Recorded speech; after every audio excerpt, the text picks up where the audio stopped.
Shalom, selamat pagi Bapak Ibu Saudara yang dikasihi Tuhan. Pagi hari ini kita akan mendengarkan kebenaran firman Tuhan. Tapi sebelumnya saya mau mengajak kita untuk berdoa. Sebelum kita mendengarkan firman Tuhan, Bapa di sorga, kami datang kepadamu. Engkau Allah yang berfirman bagi kami, Engkau yang mengurapi hamba-Mu untuk menyampaikan akan kebenaran firman Tuhan. Pada pagi hari ini, Engkau berkati jemaat Tuhan yang mendengarkan akan firman Tuhan, sehingga kami dapat menangkap akan rema firman-Mu bagi kami. Terima kasih Tuhan, hamba berdoa Tuhan, biarlah kami semua diberkati lewat kebenaran firman Tuhan pada pagi hari ini. Di dalam nama Yesus, kami siap untuk mendengarkan firman-Mu. Haleluya. Amin. Shalom Bapak Ibu Saudara yang dikasihi Tuhan. Pagi hari ini saya akan menyampaikan kebenaran firman Tuhan bagi kita, ya, yang terambil dalam kitab Injil Matius pasalnya yang kedua ayat 1 sampai dengan ayat ke-12, berbicara kepada kita tentang orang-orang Majus dari timur. Topik yang ingin saya bagikan kepada kita yaitu tentang pesan rohani yang kita terima lewat orang-orang Majus ini bagi kita. Bapak Ibu, apa yang dapat kita pelajari dari orang-orang Majus ini? Sebelumnya kita akan membaca firman Tuhan yang terambil dalam kitab Injil Matius pasal yang kedua, dan hanya dicatat dalam Injil Matius pasal yang kedua ayat 1 sampai dengan ayat yang ke-12. Bisa dikatakan hanya tertulis dalam satu kitab, tetapi dengan penulisan kitab Matius ini memberikan satu pelajaran yang indah buat kita semua, dan kita siap untuk mendengarkannya. Amin. Firman Tuhan mengatakan kepada kita, sesudah Yesus dilahirkan di Bethlehem, di tanah Yudea, pada zaman Raja Herodes, datanglah orang-orang Majus dari timur ke Yerusalem. Jadi mereka ini berasal dari timur Yerusalem, ya. Jadi mereka punya perjalanan yang jauh. Nah, ada pandangan, ada prediksi bahwa mereka berasal dari Mesopotamia, ya. Ini daerah Arab. Nah, ini ada di daerah Iran atau Irak. Nah, kalau bisa dikatakan mereka berjalan dalam perjalanan yang begitu jauh, mereka tempuh untuk apa? Mau datang mencari akan kelahiran Yesus, mencari tempat di mana Yesus itu lahir. Nah, ayat yang kedua berkata kepada kita, dan bertanya-tanya di manakah dia raja orang Yahudi yang baru dilahirkan itu. Kami telah melihat bintangnya di timur dan kami datang untuk menyembah dia. Nah, Bapak Ibu, ayat yang kedua berkata kepada kita bahwa mereka bertanya-tanya, di manakah raja orang Yahudi yang lahir itu. Mereka tahu bahwa ada seorang raja yang akan lahir, raja orang Yahudi, dia akan lahir. Mereka dapatkan petunjuk dari apa? Dikatakan mereka dapat petunjuk dari bintang di timur. Artinya ini orang-orang Majus ini mereka adalah orang-orang yang mengerti atau ahli bintang, ahli filsafat. Mereka tahu petunjuk daripada bintang dan mereka mengikuti petunjuk bintang itu yang mengarahkan mereka, menuntun mereka sampai di Yerusalem, sampai di Bethlehem di mana Yesus lahir. Ayat yang ketiga berkata, ketika Raja Herodes mendengar hal itu, terkejutlah ia beserta dengan seluruh Yerusalem. Ketika Raja Herodes mendengar, mereka terkejut beserta seluruh Yerusalem. Ketika di Yerusalem, ya, di tanah di Bethlehem, di tanah Yudea, di Yerusalem lahir seorang raja. Orang-orang di Yerusalem mereka tidak tahu. Alkitab berkata mereka terkejut. Sementara orang yang jauh di timur, orang Majus yang jauh dari timur, mereka tahu. Ya, mereka tahu tentang ada seorang raja yang lahir di Yerusalem, di tanah Yudea. Dan mereka mau pergi untuk menyembah dia. Saudara, mari saya mau mengajak kita. Di dalam kesiapan kita untuk menyambut kelahiran Tuhan Yesus, perayaan kelahiran Tuhan Yesus. Jangan sampai orang di luar sana yang tahu, orang di luar sana yang mengerti, yang paham, tetapi kita yang di dalam tidak tahu. Kita belajar dari sini bahwa orang-orang di Yerusalem, Herodes sendiri tidak tahu. Mereka terkejut. Maka ayat keempat berkata begini, maka dikumpulkannyalah semua imam, kepala dan ahli Taurat bangsa Yahudi. Lalu dimintalah keterangan dari mereka di mana Mesias, artinya juru selamat, itu akan dilahirkan. Mereka berkata kepadanya, di Bethlehem di tanah Yudea, karena demikianlah ada tertulis dalam kitab Nabi. Dan engkau Bethlehem tanah Yehuda, engkau sekali-kali bukanlah yang terkecil di antara mereka yang memerintah Yehuda. Karena daripadamulah akan bangkit seorang pemimpin yang akan mengembalakan umatku Israel. Lalu dengan diam-diam Herodes memanggil orang-orang Majus itu, dan dengan teliti bertanya kepada mereka bila mana bintang itu nampak. Kemudian ia menyuruh mereka ke Bethlehem. Katanya, pergilah dan selidikilah dengan saksama hal-hal mengenai anak itu. Dan segera sesudah kamu menemukan dia, kabarkanlah kepadaku, supaya aku pun datang menyembah dia. Bapak Ibu, Herodes memanggil orang-orang Majus ini, lalu mulai menyelidiki tentang kelahiran daripada Mesias. Lalu menyampaikan pesan kepada mereka, kalau engkau telah menemukan dia, sampaikan kepada aku Herodes untuk aku datang menyembah dia. Itu rencana dan niat jahat daripada Herodes. Ayat ke-9 berkata, setelah mendengar kata-kata raja itu, berangkatlah mereka dan lihatlah, bintang yang mereka lihat di timur itu mendahului mereka hingga tiba dan berhenti di atas tempat di mana Yesus itu berada. Ketika mereka melihat bintang itu, sangat bersukacitalah mereka. Maka masuklah mereka ke dalam rumah itu dan melihat anak itu bersama Maria ibunya, lalu sujud menyembah dia. Mereka pun membuka tempat harta bendanya dan mempersembahkan persembahan kepadanya, yaitu emas, kemenyan, dan mur. Dan karena diperingatkan dalam mimpi supaya jangan kembali kepada Herodes, maka pulanglah mereka ke negerinya melalui jalan lain. Bapak, Ibu, Saudara yang dikasihi Tuhan, firman Tuhan menceritakan kepada kita, sungguh Tuhan menuntun akan orang-orang Majus ini. Ya, nah kadangkala dalam cerita-cerita bahkan gambar seringkali digambarkan tentang ada 3 orang Majus. Ya, secara gambaran tradisi gereja mereka menggambarkan 3 orang Majus mungkin dengan pandangan bahwa ada 3 persembahan, yaitu emas, kemenyan, dan mur. Jadi mereka menganggap bahwa yang datang menyembah Yesus itu ada 3 orang Majus. Tapi ya seorang raja, mereka adalah raja-raja dari timur, kalau berangkat pasti ada banyak orang yang beserta dengan mereka. Ya, jadi itu hanya pandangan tradisi Alkitab dan menggambarkan tentang membawa 3 persembahan itu. Ya, seringkali digambarkan demikian. Tapi kita mau belajar apa yang kita dapatkan dari pesan-pesan rohani, ya, pesan rohani apa yang dapat kita terima dari orang Majus ini. Ya, yang pertama kita dapatkan dari mereka yaitu mereka itu datang untuk menyembah Yesus. Ya, mereka datang untuk menyembah Yesus. Dan perjalanan mereka kalau dari Mesopotamia atau dari Persia itu perjalanan yang sangat jauh. Ya, ditempuh dalam berhari-hari, berbulan-bulan, bahkan bertahun-tahun.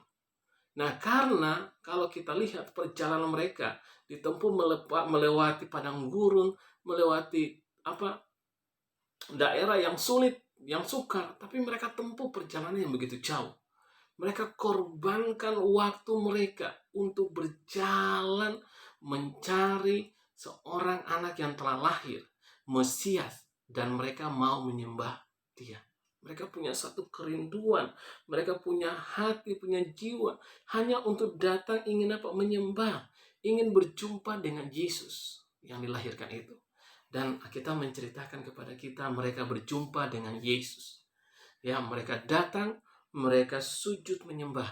Apa yang mereka korbankan? Kalau kita belajar dari perjalanan pesan rohaninya, maka mereka korbankan waktu mereka.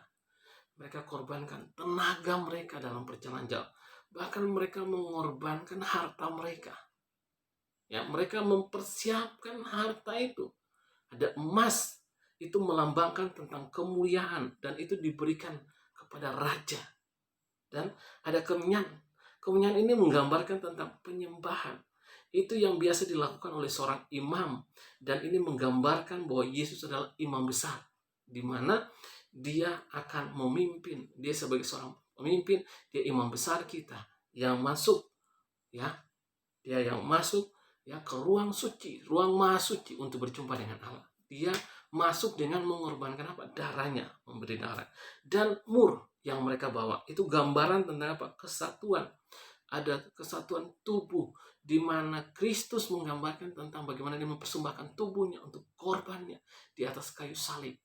Ini gambaran korban yang dibawa oleh orang Majus memberikan makna bagi kita tentang apa yang akan Yesus lakukan, apa yang Yesus perbuat. Tapi belajar dari orang Majus ini, pesan rohaninya yaitu mereka mau berkorban. Waktu mereka korbankan. Bapak Ibu bisa membayangkan kalau mereka berjalan berdasarkan petunjuk bintang, ya.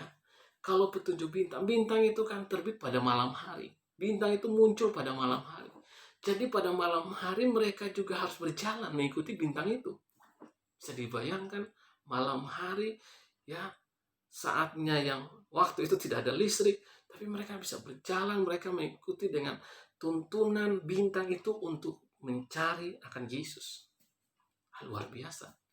Mereka korbankan waktu-waktu mereka. Mereka korbankan tenaga mereka.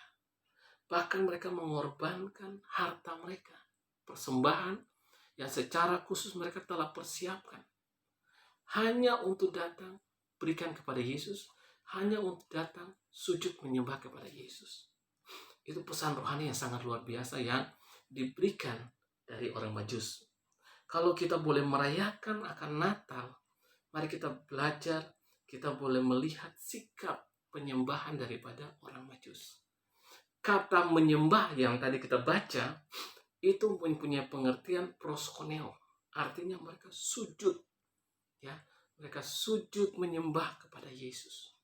Mereka mau datang sujud menyembah kepada Yesus. Mereka mau berikan penghormatan kepada pribadi Yesus. Satu hal yang sangat luar biasa dilakukan oleh orang Majus. Hal yang kedua, pesan yang kedua yang dapat kita belajar daripada orang Majus, yaitu ketaatan dan kesetiaan mereka. Ketaatan mereka terhadap petunjuk yang Tuhan berikan kepada mereka. Ada dua petunjuk yang Tuhan berikan. Yang petunjuk pertama yaitu petunjuk bintang, ya. Karena mereka ahli bintang, mereka bisa membaca tanda-tanda bintang, mereka bisa membaca petunjuk bintang. Itu adalah penyataan secara umum, ya, yang dipakai Tuhan untuk menuntun orang Majus ini kepada Yesus.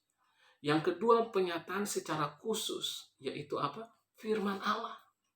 Dimana kalau kita baca Alkitab tadi, bahwa Herodes bertanya kepada para ahli Taurat bahwa diminta petunjuk tentang Mesias yang akan dilahirkan. Mereka berkata di Bethlehem di tanah Yudea, karena demikianlah ada tertulis dalam kitab Nabi. Jadi mereka tahu akan firman Tuhan. Petunjuk firman Tuhan yang menuntun mereka bahwa ada di Bethlehem, ada di tanah Yudea akan lahir seorang Mesias. Jadi ini penyataan secara khusus. Sehingga orang Majus ini mereka taat, mereka setia mengikuti pimpinan Tuhan, mengikuti petunjuk yang Tuhan berikan. Bagaimana dengan kita? Apakah kita masih tetap setia mengikuti ketaatan firman Tuhan, petunjuk firman Tuhan dalam kehidupan kita untuk mencari, untuk datang sujud menyembah kepada Tuhan? Saudara, saya percaya kalau kita mengikuti petunjuk dari orang Majus ini, pesan rohani yang kita dapatkan bahwa mereka mau mengikuti petunjuk Tuhan. Bahkan petunjuk lewat mimpi yang Tuhan berikan kepada mereka. Mereka mengikuti supaya mereka tidak kembali kepada Herodes. Itu betapa mereka begitu taat kepada petunjuk Tuhan. Yang ketiga yaitu mereka punya ketaatan, ya, ketaatan terhadap Tuhan lewat mimpi yang mereka terima. Yang tadi saya sudah sampaikan. Yang ketiga yaitu ketaatan mereka kepada Tuhan melebihi kepada Raja Herodes. Menggambarkan kepada kita bahwa mari kita taat kepada Tuhan melebihi ketaatan kepada pemimpin dunia. Saudara, inilah yang diajarkan pesan rohani kepada kita. ketaatan mereka kepada Tuhan melebihi ketaatan mereka kepada Herodes. Ketika Herodes meminta mereka, Tuhan berkata, jangan kembali kepada Herodes. Dan mereka taat untuk mengikuti akan petunjuk Tuhan. Hal yang keempat, yaitu mereka takut akan Tuhan. Dan mereka mengikuti petunjuk Tuhan. Kesetiaan mereka untuk mengikuti apa yang Tuhan berikan. Hari ini kita belajar dari firman Tuhan, di mana kita boleh datang sujud menyembah Tuhan. Pesan rohani yang pertama, kita berikan kepada Tuhan waktu kita, tenaga kita, bahkan harta kita. Kita mau korbankan kepada Tuhan. Kita mau berikan bagi Tuhan. Di mana kelahiran Tuhan, kita boleh rayakan bersama-sama. Kita mau korbankan waktu kita, tenaga kita, atau harta kita. Kita berikan bagi pekerjaan Tuhan, supaya semuanya boleh berjalan dengan baik. Amin Bapak Ibu. Mari kita lakukan bagian kita. Dan saya percaya Tuhan pasti akan berkati dan melakukan bagiannya untuk memberkati dan menyelamatkan kita. Yesus datang ke dunia 2000 tahun yang lalu sebagai bayi. Tetapi Yesus akan datang kali yang kedua. Dia sebagai Raja. Sudahkah kita setia mengiringi Tuhan? Apakah waktu-waktu kita sudah berikan untuk Tuhan? Atau waktu-waktu kita habiskan hanya untuk kegiatan-kegiatan dunia? Mari kita koreksi, nanti kita introspeksi diri kita, supaya kita tahu memprioritaskan Tuhan dalam hidup kita. Lalu kita punya ketaatan kita terhadap firman Tuhan yang kita sering dengar. Ya, kita lakukan apa yang Tuhan katakan, apa yang Tuhan perintahkan lewat firman Tuhan. Mari kita taat. Banyak kali kita taat kepada perkataan dunia. Tapi kita lupa, kita lalaikan perkataan firman Tuhan. Sehingga Yesus berkata, mereka itu lebih pandai, lebih bisa untuk apa? Mengikuti adat tradisi mereka daripada mengikuti apa yang Tuhan perintahkan. Sungguh pandai mereka. Hari ini kita mau belajar untuk taat kepada firman Tuhan. Lalu yang ketiga, kita mau taat apa yang Tuhan firmankan lewat mimpi, ketaatannya kepada Tuhan lebih daripada ketaatan kepada Raja. Dan itu yang diceritakan kepada kita. Sehingga kita bermakna, kita boleh taat. Sehingga kita taat kepada Tuhan. Sehingga kita dapat menerima berkat yang luar biasa. Terima kasih. Tuhan Yesus memberkati Bapak Ibu Saudara sekalian. Amin.